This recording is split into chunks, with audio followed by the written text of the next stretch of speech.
Vamos dar uma pausa hoje nas mensagens sobre mudança de nome e vamos falar um pouquinho sobre a apostasia e o homem do pecado nos últimos dias, que são assuntos relevantes para a vida da igreja, muito relevantes. Abra a sua Bíblia comigo, na segunda carta de Paulo aos Tessalonicenses,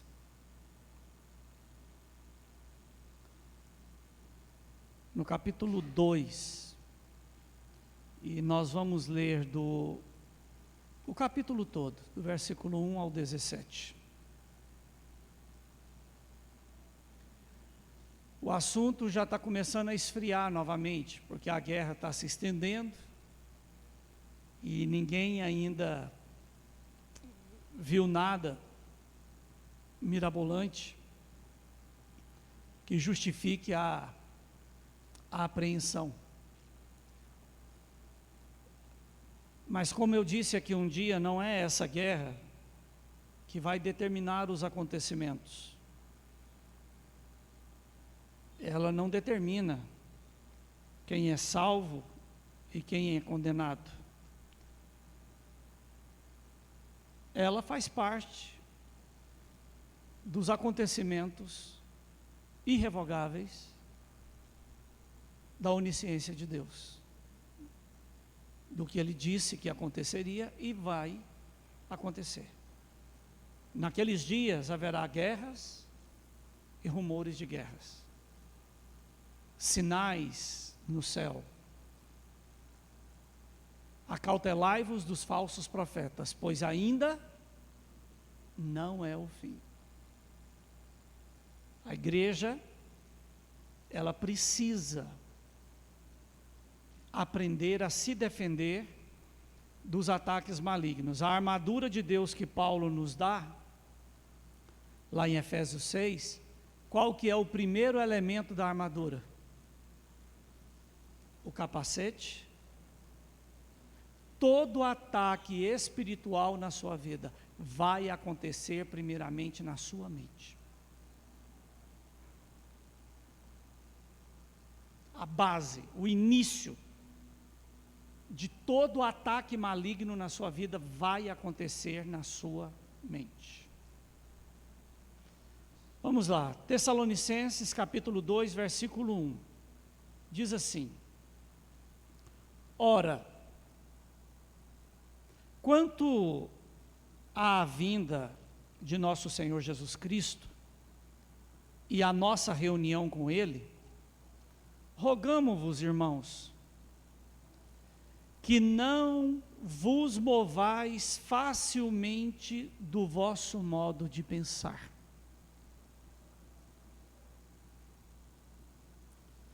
Nem vos perturbeis, quer por espírito, quer por palavra, quer por carta, epístola, ou por TikTok, ou por Instagram, ou por Facebook, ou por YouTube,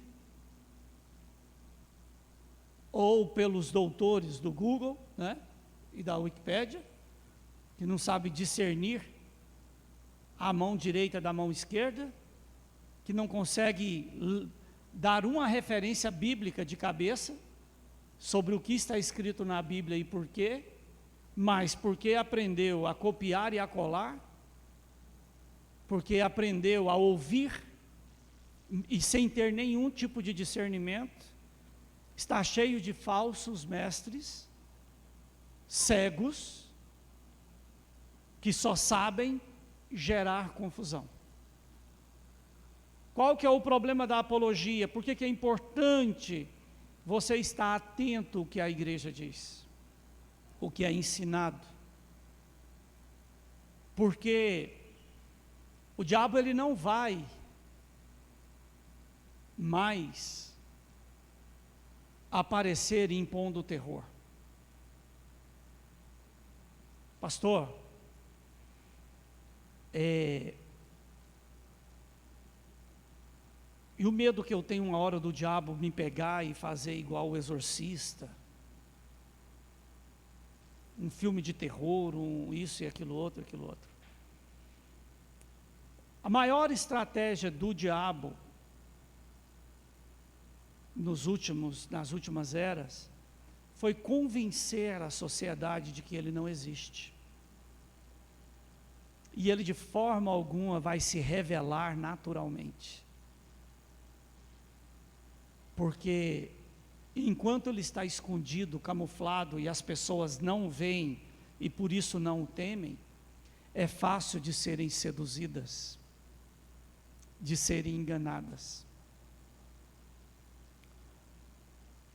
Um dos filmes das literaturas que mais mostram o agir maligno de Satanás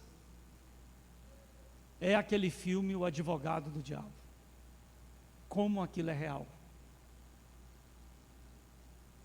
O roteirista daquele filme tem muito conhecimento bíblico para poder gerar aquele tipo de entretenimento.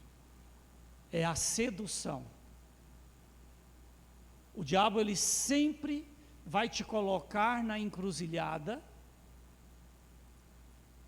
e te oferecer o pecado. Mas ele nunca vai te forçar a pecar. Porque no dia da sua condenação, se você for falar, mas o diabo, ele fala, tomei decisão por você não.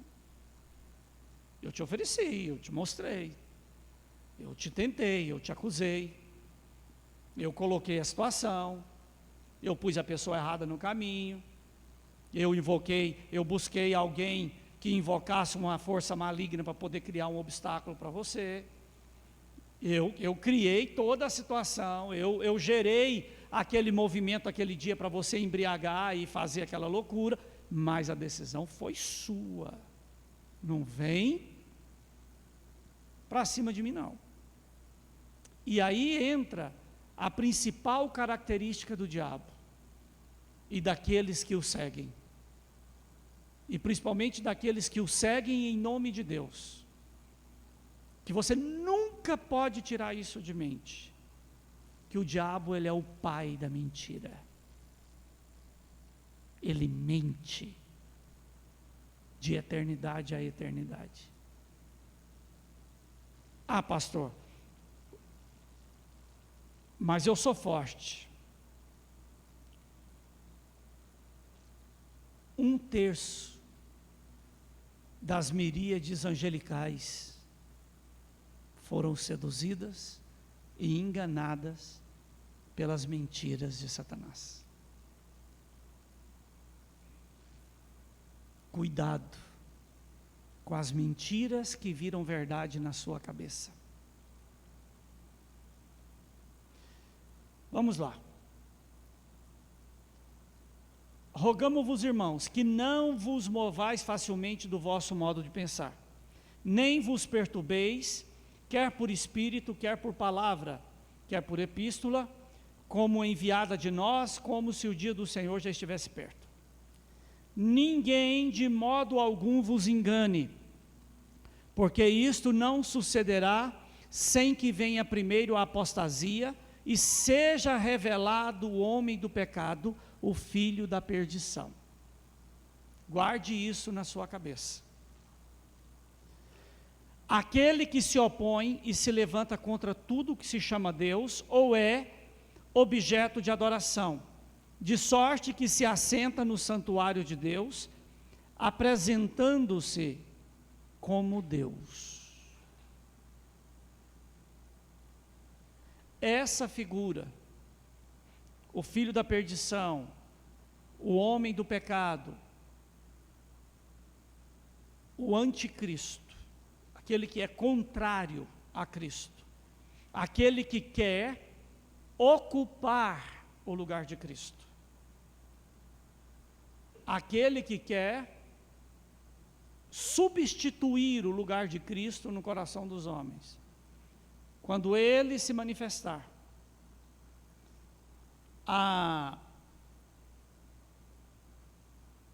somente os que são de Deus serão, de fato,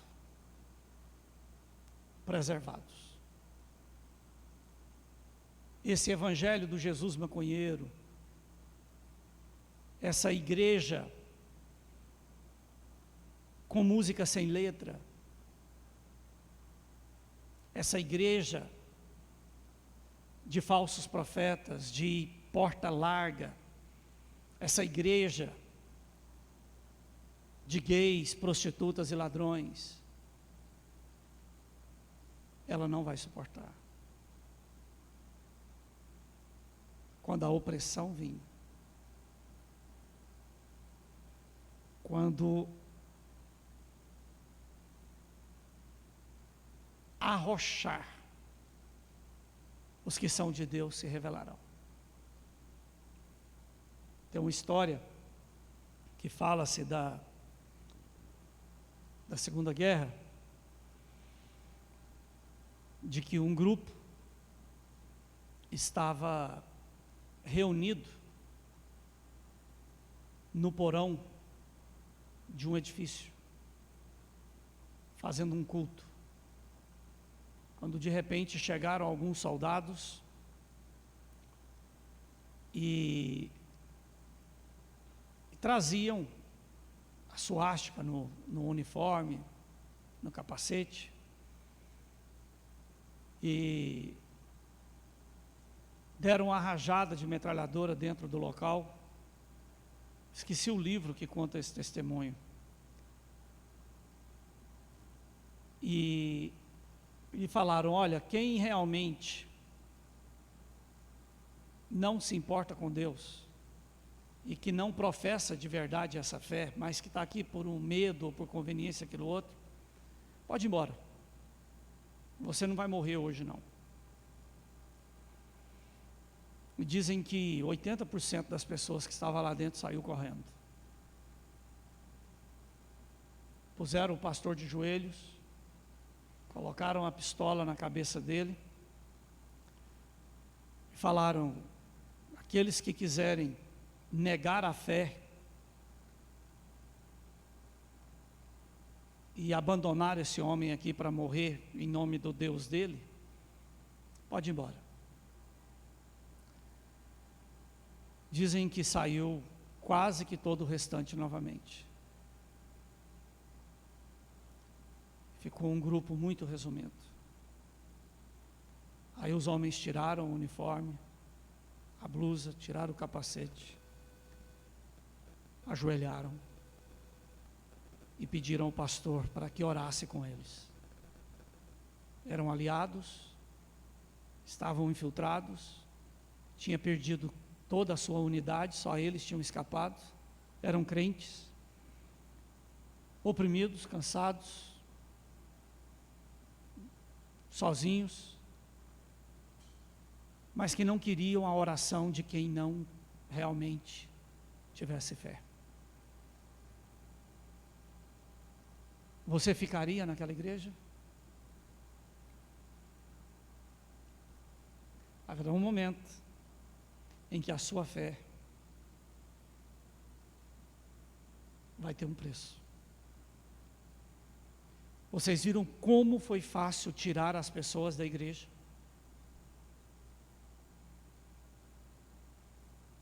Viram? É para o seu bem. Fique em casa.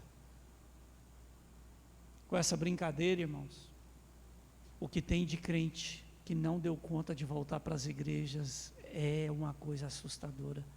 O que tem de igreja fechada, porque os pastores não querem mais de jeito nenhum ter que lidar com problema de pessoas. Abandonaram o ministério. Abandonaram. Fabrício frequentou uma igreja e lá quando mais estava com a Uli lá em Cachoeira Alta, e o dito líder da igreja, abandonou todo mundo. Abandonou o ministério, largou aquele grupo lá, cheio de gente bem intencionada, mas machucado, ferido, neófitos, novos ainda, imaturos. Largou para morrer. E não quer saber de igreja de jeito nenhum.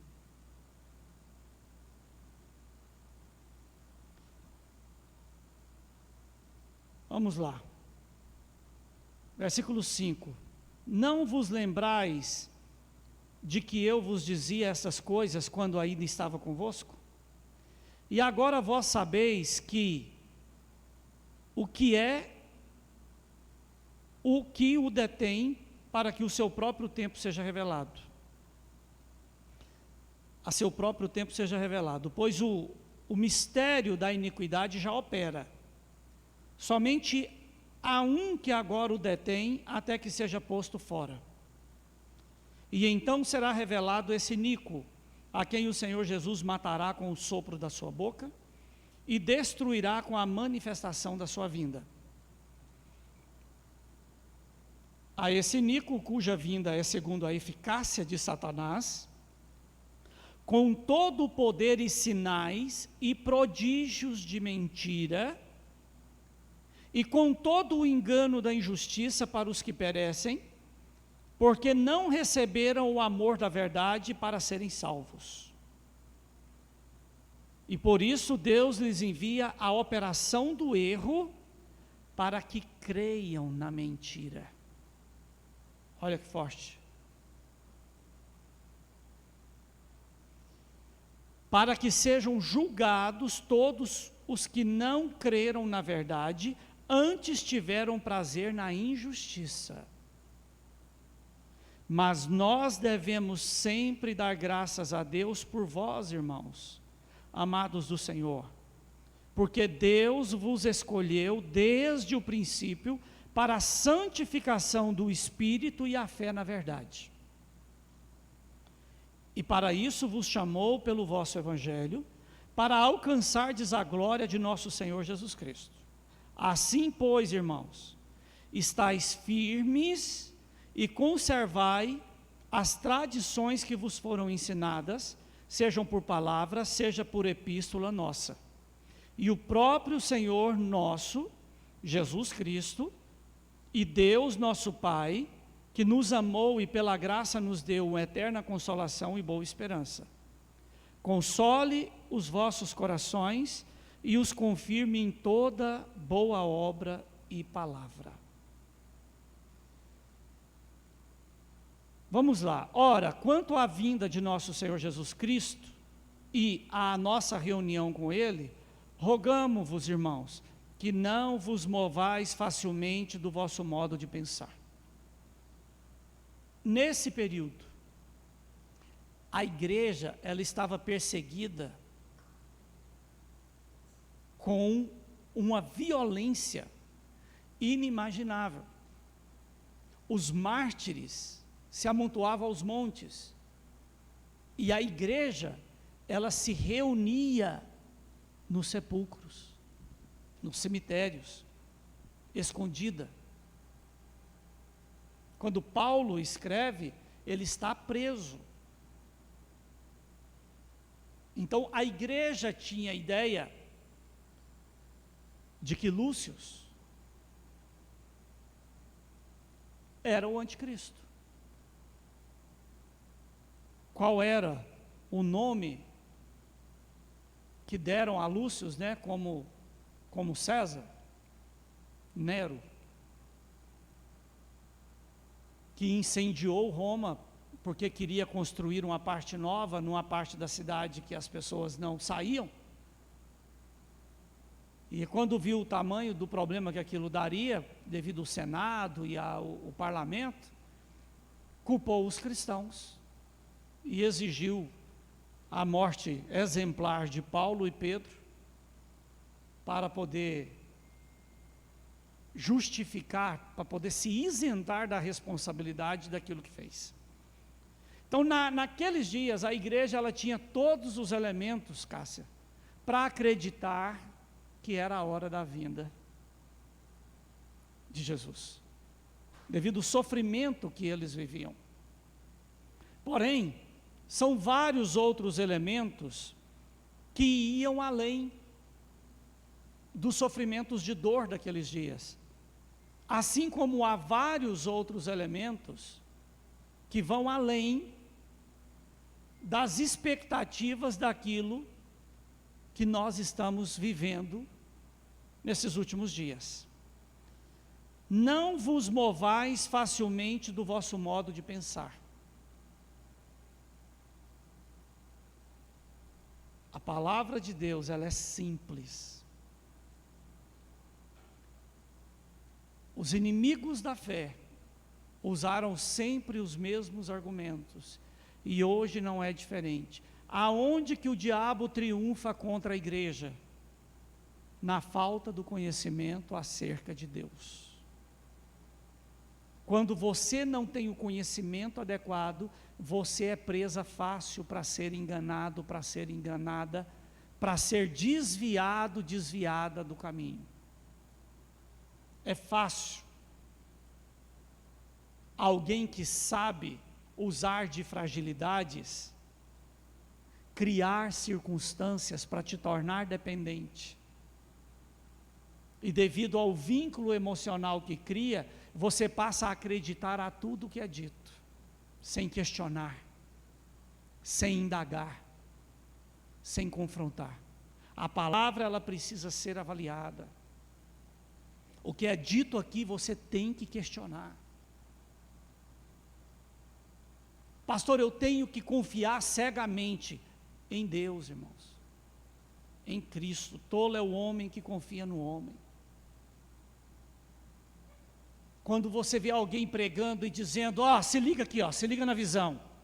Não lê não, porque você não vai alcançar, a revelação foi dada para mim, confia em mim. Sai fora dessas desgraças. Isso é demônio, do mais baixo nível, usando boca de profeta de Mamon, para te seduzir, para te enganar, para falar o que você quer ouvir, para promover a facilidade que vai te condenar. Porfiai por entrar pela porta, porque largo é o caminho. Irmãos, alguém criou um caminho mais fácil para seguir na fé? Corre. Porque não existe isso. Não foi feito reforma nas portas para entrar no reino dos céus. Elas continuam estreitas. O dia que você for em Belém, e você for na igreja da Natividade, você vai ver que para você entrar, você vai ter que se curvar. Porque a porta, ela é dessa altura. É exatamente fazendo simbologia isso. A porta que leva ao céu, ela é estreita. Ela não é larga. Ninguém de modo algum vos engane, porque isto não sucederá sem que venha primeiro a apostasia e seja revelado o homem do pecado, o filho da perdição. Aquele que se opõe e se levanta contra tudo que se chama Deus, ou é objeto de adoração, de sorte que se assenta no santuário de Deus, apresentando-se como Deus. Esses dois versículos aqui, o 3 e o 4, ele tem tanta informação escatológica, que por si só poderia ficar aqui grande parte da noite e do início do outro dia, tentando criar uma cronologia na sua cabeça, para você entender esses acontecimentos. Mas, basicamente, aqui ele está falando, não da vinda de Jesus, mas ele está falando dos acontecimentos, que aí a turma aí do Gog e Magog, a turma do Armagedon, os profetas da última hora aí, que cada dia chega cada atrocidade, cada loucura, que eu vejo as pessoas falando, e falando num ar de autoridade, de conhecimento, e citando grego, e citando umas certas coisas, que não tem o mínimo sentido, que não tem o mínimo de respaldo bíblico. A volta de Jesus para buscar a igreja é um acontecimento. Quando ele voltar para buscar a igreja, é porque a manifestação do anticristo estará pronta. Então esses rumores de guerra e batalha, então agora estão falando, vocês viram aí as notícias que o rio Eufrates está secando. E aí tem uma profecia de 2 miríades de miríades que marcharão contra Jerusalém, atravessando o Eufrates a seco. E que no vale de Josafá haverá uma batalha. Essas coisas acontecerão depois da grande tribulação. Depois que Cristo buscar a igreja. Existem várias linhas escatológicas. A que eu, Eduardo, pastor Eduardo, acredito, é a pré-tribulacionista.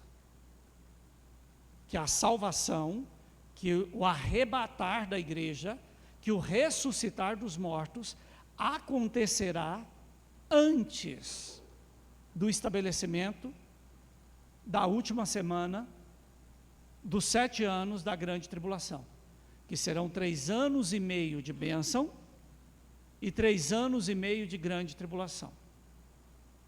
Por que não tem como acontecer isso agora? O foco da igreja, você é crente? Quem é crente? Deixa eu ver, se tem alguém crente aí ainda. Os que estão mortos, né? Como é que é? Aqueles que dormem, né? Levante-se dos mortos. O foco seu, a preocupação sua se chama arrebatamento. Pastor, eu fui arrebatado. Tribulação não é problema para você. Destruição de Jerusalém não é problema para você.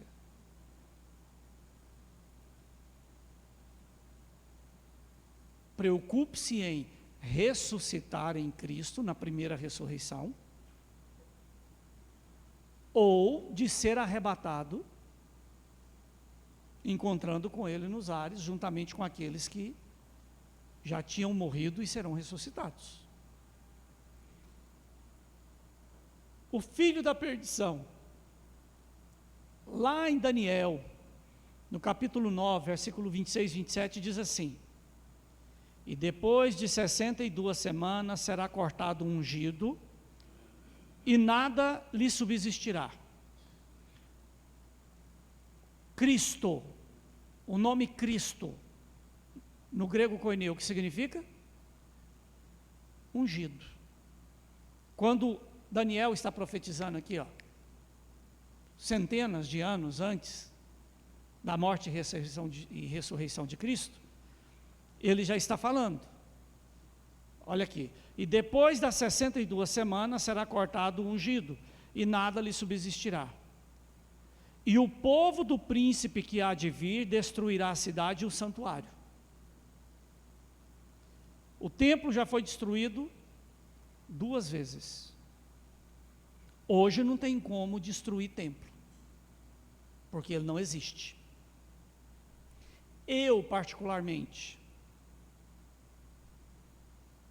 isso é coisa minha, tá? Eu entendo que todos esses acontecimentos que está tendo agora em Israel e no Oriente Médio é uma coisa orquestrada. Eu não acredito que Israel não sabia desses ataques. Permitiram, oxalá se de alguma forma não até financiaram. Porque gera uma justificativa para uma intervenção violenta, severa, como Israel está tendo agora. O Hamas, então, é a estrelinha de Jesus? Não. A maior vítima do Hamas é os próprios palestinos. Não tem estrelinha de Jesus ali, não. Tem gente boa ali, não. Palestino todo... Não. Palestino, quem não está envolvido com isso é gente boa, é gente hospitaleira, é gente agradável, é gente honesta, é gente que trabalha, é gente que luta, assim também como os judeus. Os extremistas, esses são problema. Por quê? Como que vai se cumprir a profecia do anticristo sentando no trono de Deus, se o templo não for reconstruído? E aonde é o templo hoje, é o quê? Está a terceira mesquita, não é uma mesquita, o Domo da Rocha, na verdade, é uma estrutura neutra, que visa proteger a pedra que eles dizem que ser a pedra fundamental do mundo. Ser a rocha, aonde tudo aconteceu e que tudo acontece, e aonde foi estabelecido o templo, e aonde ele precisa ser reconstruído. Se Israel, de alguma forma, tirar todo o poder árabe do seu terreno, o que impede o templo de ser reconstruído? Porque as profecias não vão se cumprir, né, Celina? Se o templo não for reconstruído. Pastor, mas tem o templo de Salomão, em São Paulo, que o Edir Macedo fez. Não, irmãos, não é templo de Salomão, não, é templo de Edir Macedo. É templo de São Paulo. É templo de igreja, que não tem nada a ver com o templo estabelecido por Deus. Pastor, tem que ter o trono, tem que ter o templo. Então, precisa ser em Israel e obrigatoriamente em Jerusalém e necessariamente onde é o Domo da Rocha. E não vão conseguir fazer esse templo se tiver uma mesquita naquele lugar. Para justificar a destruição daquilo, os muçulmanos terão que ser culpados, terão que ser eliminados do processo. E os muçulmanos, os islâmicos, é um grande obstáculo ao dito grande reset mundial. A ocidentalização, essa questão de tornar determinadas práticas normais. A Sharia não permite. Eu não sei se foi em Portugal essa semana, final de semana. Sei que teve manifestações no mundo todo. E você já viu que já está tendo bandeiras nas manifestações na Europa toda. Bandeira da Al-Qaeda. Estado Islâmico não, porque o pessoal tem o ISIS assim. Mas bandeiras não é só de movimento palestino, jordaniano, libanês, não. Os grandes, aqueles grupos perigosos, estão esparramados no mundo todo. O Hezbollah é infinitamente mais perigoso do que o Hamas. E vocês sabem aonde tem a segunda maior comunidade árabe xiita fora do Oriente Médio? Sabe? Foz do Iguaçu, na tríplice fronteira. O cara todo do esquema do Lula,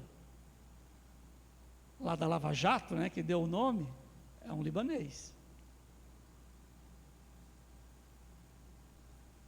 É um libanês. Acredita-se, houve muitas incursões para se prender Osama Bin Laden britânicos, judeus, americanos, na tríplice fronteira, nunca conseguiram. Por quê?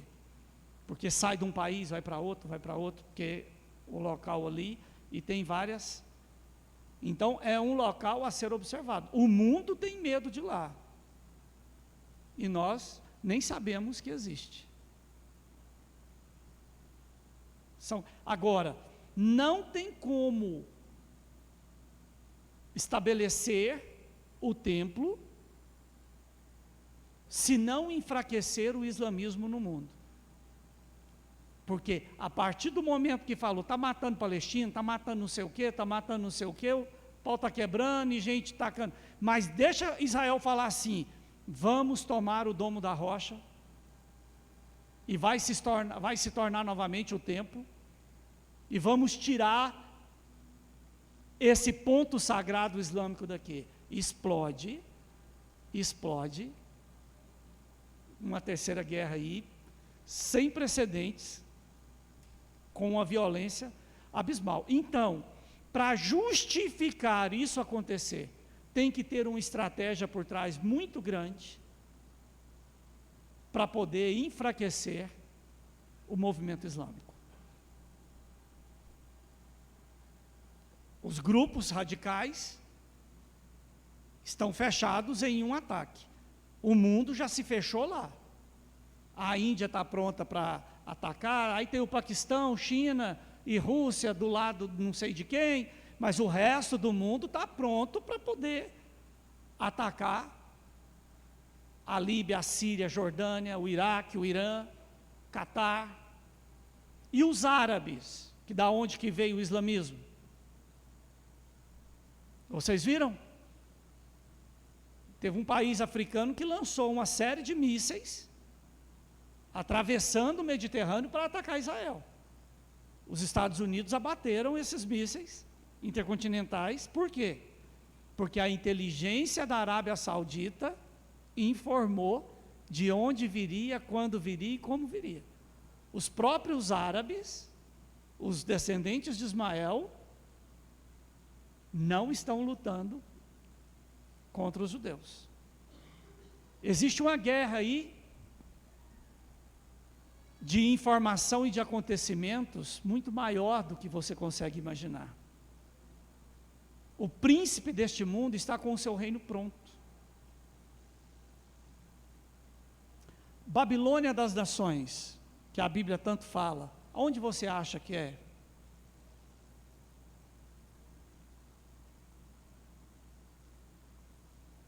De onde manifestará o anticristo?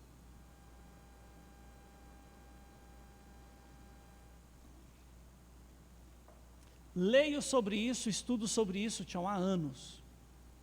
E olha que eu conheço todas as vertentes. Tudo aponta para Nova York.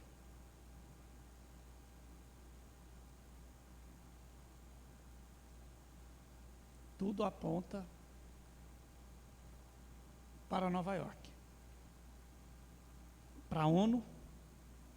Você vê que a Bíblia, ela fala da besta, de uma besta, simbolizando o anticristo, que tem cabeça de não sei o que, corpo de não sei o que, e uma série de coisas. Existe um monumento enorme, feito, estabelecido na sede da ONU, que é exatamente a descrição que João deu do Apocalipse, de como seria. Já está lá. Quem estabeleceu o Estado de Israel? A ONU. Israel existia como Estado? Os judeus eram apátridas. Estabeleceu como está lá. E eu acredito que é através de uma figura emblemática, que vai conseguir apaziguar essa situação, que vai determinar meios para que Jerusalém possa reconstruir o templo no devido local. Por quê? Toda a obra do anticristo se resume em, depois dos 3 anos e meio de paz mundial, ele assumir o templo, sentar-se no lugar de Deus e se declarar Deus. Sem o templo construído, isso não vai acontecer. Vamos lá. O povo, o príncipe que há de vir, destruirá a cidade e o santuário, e o seu fim será com uma inundação, e até o fim haverá guerra, estão determinadas assolações. E ele fará um pacto firme com muitos por 1 semana, e na metade da semana fará cessar o sacrifício e a oblação.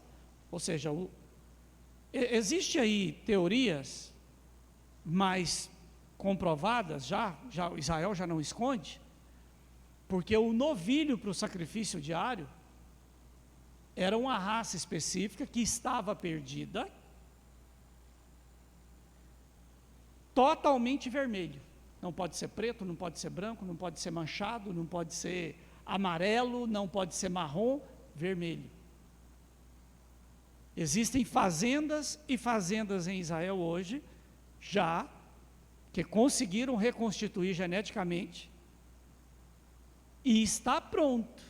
Se falar precisa do sacrifício diário, já existe o gado dedicado, próprio, para retomar o sacrifício diário em Israel. Sabia disso? Isso já tem. Os da teoria da conspiração afirmam que o templo está pronto. Que a partir do momento que tiver autorização para poder reconstruí-lo, é só juntar as partes e reedificar em tempo recorde o templo de Jerusalém. Se você anda em Jerusalém, os elementos que são obrigatórios, pastor Lucas, no templo, estão expostos na cidade de Jerusalém. O candelabro, né, que é tão famoso, existe, Wellington Júnior, em uma praça lá em Jerusalém, o candelabro ele tem 3 metros de altura, ouro maciço, está lá exposto, que é exatamente o que vai ser colocado de novo. As bacias têm locais específicos que elas já estão prontas de ouro, que em praça pública. Os utensílios a serem usados, e aí para poder legitimar o Santo dos Santos, só falta uma coisa. O que é que falta? A Arca da Aliança. Já pensou, Rick?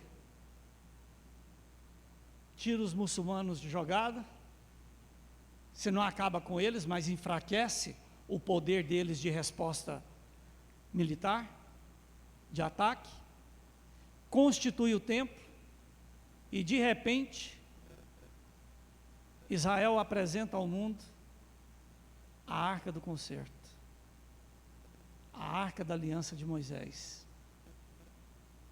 O mundo treme. Vai gerar confusão na cabeça de muita gente, porque as 3 principais religiões do mundo são firmadas, embasadas, e o alicerce principal é a lei mosaica. E a lei mosaica foi estabelecida, Israel foi estabelecido, primeiramente foi estabelecido o tabernáculo e a arca. E já pensou? A arca novamente?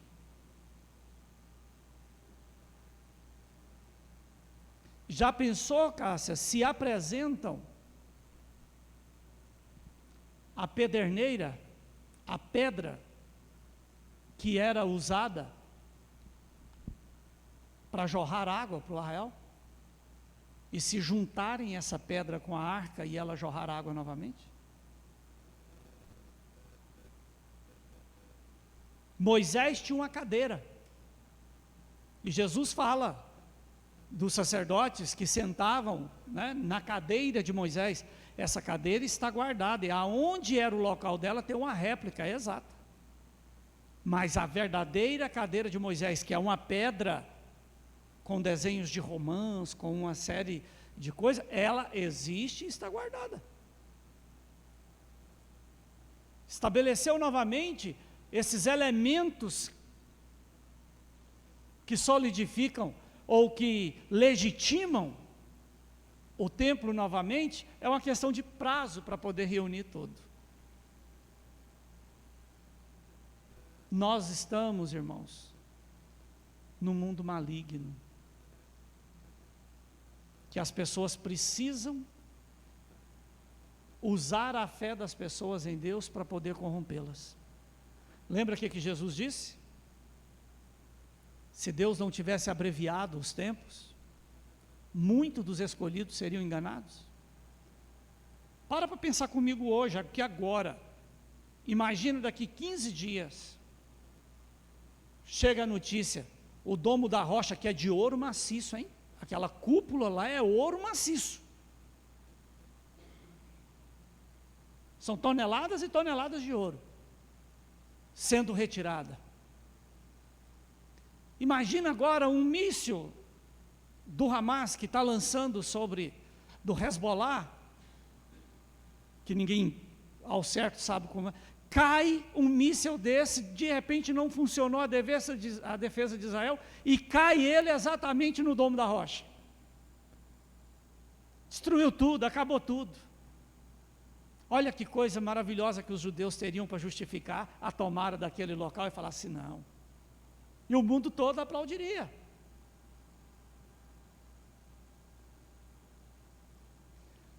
O mundo jaz no maligno. Pastor, mas são judeus. Quem matou Jesus foi quem, irmãos? Quem matou não, né? Mas quem criou aquela situação todinha, aquelas mentiras todas, aquela acusação toda para poder condenar Jesus foi quem?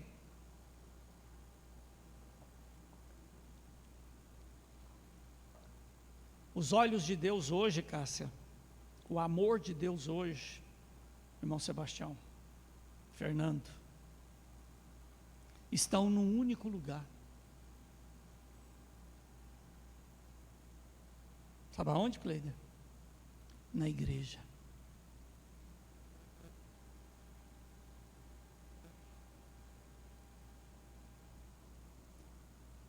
O anticristo, olha aqui, ó, e ele fará um pacto firme com muitos por uma semana, e na metade da semana, que são os 7 anos, né?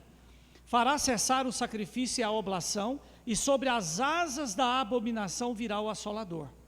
E até a destruição determinada, a qual será derramada sobre o desolador. Será quando Jerusalém vai ser destruída. Que é quando vai ter a batalha de Gog e Magog. Que é quando o Armagedon estará estabelecido no vale de Josafá. Entre Jerusalém e o Monte das Oliveiras. Esse local hoje é um grande cemitério ortodoxo. Enorme, enorme. Quilômetros de montanhas que são cemitérios. E a porta onde Jesus vai entrar, ela é fechada. Ela é o único portão, né, das muralhas de Jerusalém que é lacrado. É aquele que fala que será pelo qual o Messias entrará triunfantemente em Jerusalém. De certo vai adiantar, né? O anticristo será uma figura de cunho neutro, nem religioso, nem político, mas seguramente uma pessoa com grande poder econômico, pacifista, humanista, filantropo, cercado por uma figura política, que é a besta que sobe do mar, porque mar, oceano, significa multidão, gente, e com um grande respaldo religioso, a besta que sobe da terra. Uma figura que terá respaldo político e que terá respaldo religioso. Ah, pastor, é o Papa. Que Deus abençoe que seja outro, porque para poder ajudar o anticristo, porque esse comunistinha que está aí agora, ele não tem estrutura ele não tem moral nem dos católicos para poder criar uma situação.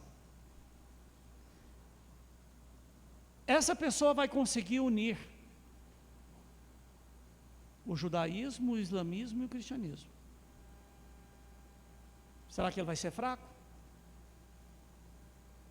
Será que ele vai ter argumentos? Qual que é a única forma que tem de enganar um crente?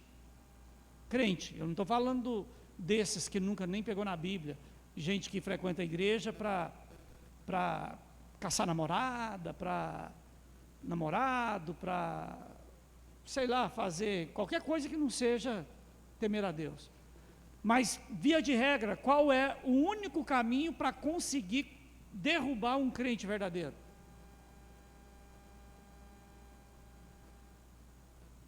Não ouvi, filho. Pecado? Vamos lá. Você tem medo do pecado, Celino? Você tem medo de pecar? Eu tenho. A coisa que eu tenho mais medo é de chegar diante de Deus e falar assim, poxa, estou sujo. Mas de um modo geral, talvez a pergunta foi errada, mas de um modo geral, o crente que ama a Deus, a última coisa que ele quer não é ficar separado de Deus? Para poder, então, te derrubar, a melhor forma de alguém te enganar em Deus é com sinais, milagres. É uma profecia que revela um passado que só você sabe. Aquilo ali mexe com a pessoa. É uma cura. É um acontecimento natural que a pessoa orou, falou e aconteceu e você não tem como questionar. E aqui entra algo que eu já falei com a igreja muitas vezes. Questione os milagres. Ah, pastor, aconteceu. Irmão, você quer ver? Na sala dos milagres, né, do Divino Pai Eterno, tem coisa demais lá de gente que foi curada. Você precisa entrar num templo budista. E ir lá no local onde tem as pessoas que foram curadas pelas estratégias budistas, hinduístas que tem. Aí você vai ver o que é. O diabo, irmãos, a Bíblia fala que o anticristo, essa figura juntamente com as bestas que estarão próximo dele, vai fazer sinal no céu, vai fazer cair fogo do céu, vai operar milagres incontestáveis, que vai levar o crente desapercebido a cair no engano dele. Quem que é esse crente desapercebido? Já é o vacilão que já ficou da ressurreição. Já é aquele que rodou na primeira vinda, não conseguiu ir.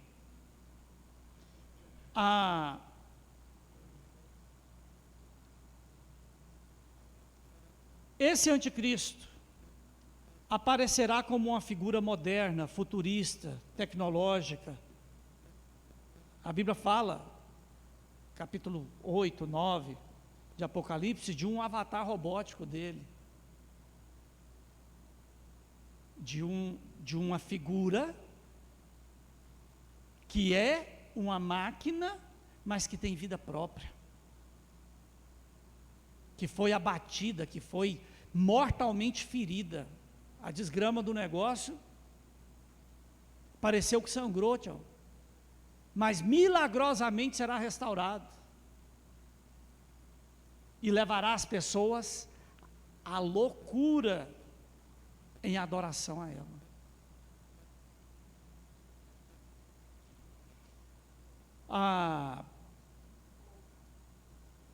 Robótico com poder neurotransmissor, com capacidade de criar hologramas no céu, operar curas milagrosas, etc.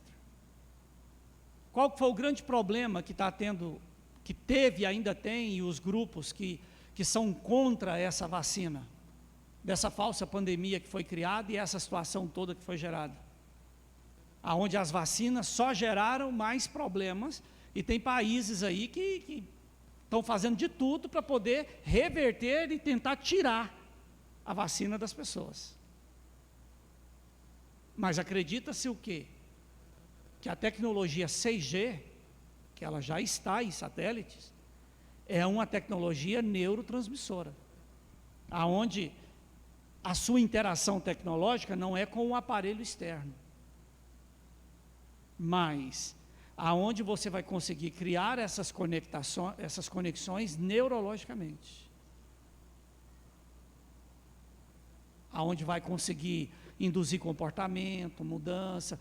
Tem cidades inteiras que os homens estão efeminados. E o pessoal denuncia, por quê? Porque está colocando produto na água, porque os alimentos são grupos de laboratório, por quê? Para tirar a testosterona do homem, para tornar ele efeminado, para poder tirar padrões morais, e ser uma pessoa falar assim, não, o cara ele é efeminado de nascença. Não é um comportamento, não é uma escolha, é de nascença.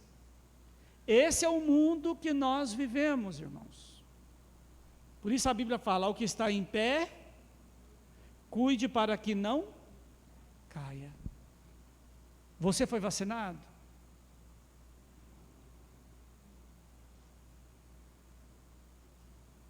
Agora imagina que surja algo com esse poder, e você, quando pensando que você está com anticorpos para uma doença, você está com um transmissor. Aí você fala, pastor, mas isso é loucura, insanidade. Já viu os malucos que colocam imã e prende no braço e tudo quanto há? As teorias são tantas que você nem sabe o que é.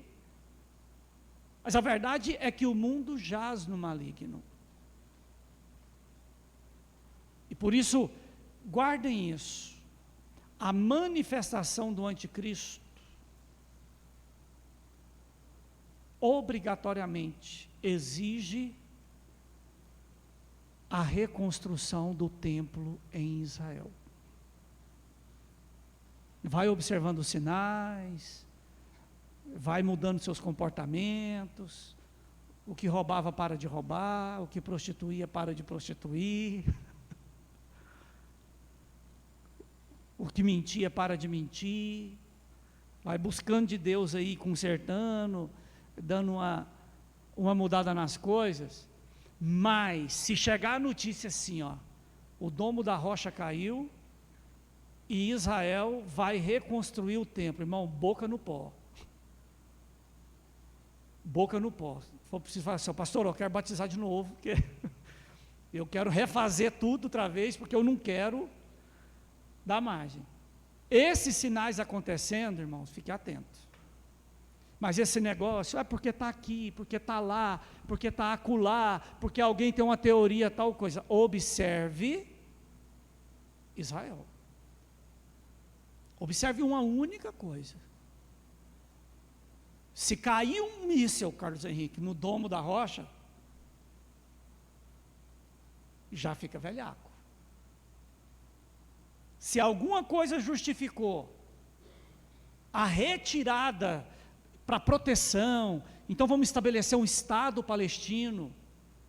O maior perigo hoje é isso, que é aquilo que está tentando intermediar, estabelecer um Estado palestino, que está dentro da Palestina, e Jerusalém ficou totalmente para os judeus.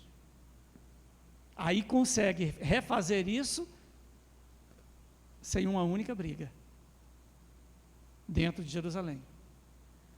Então, esses sinais são importantes. Mas o que é mais importante em relação a isso? Antes dessas coisas acontecer, a igreja vai ser arrebatada. E a nossa preocupação é essa. Eu sou Israel de Deus. Não, você não é.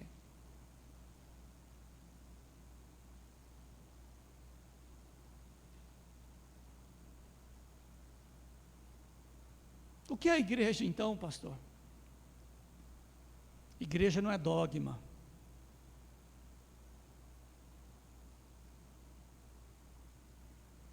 Duvido se aquilo que a maioria que diz ser igreja hoje, os movimentos cristãos, sacerdotes e líderes, um único deles alcançará a salvação. Você é a igreja, zele disso. Zele disso. Eu sei de coisas das igrejas em Goiânia, das igrejas no Brasil, e olha que eu já parei, eu nem aceito gente, determinadas pessoas virem conversar comigo mais, Senhor. Gente de outros ministérios que vem, me ajuda com isso aqui, eu nem vou mais. Minha luta é com a igreja. Mas o que eu sei que acontece de líderes para poder manter grandes movimentos, enganando pessoas, recebendo mesada de dinheiro mensal, para poder manter as pessoas no engano, para poder facilitar a corrupção, é uma coisa assustadora e nojenta.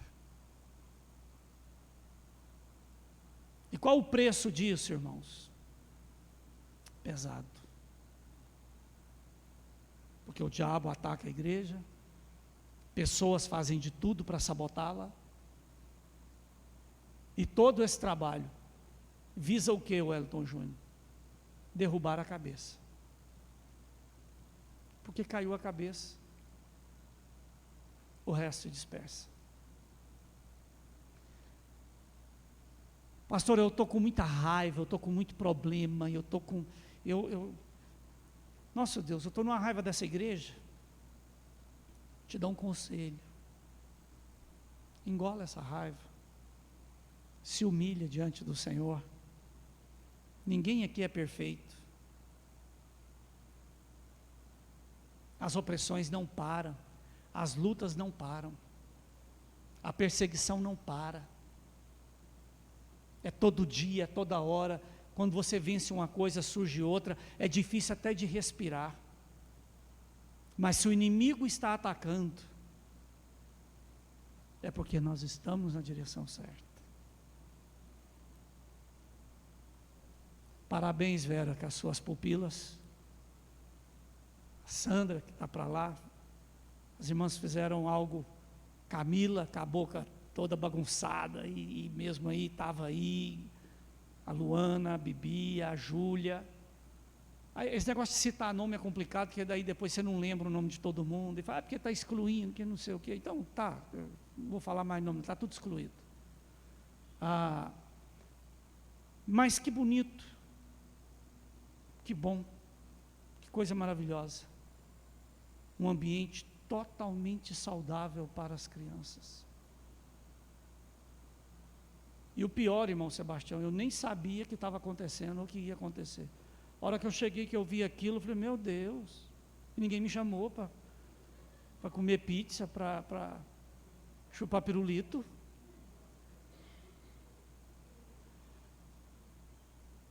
A igreja, de fato, está criando vida e caminhando por si só.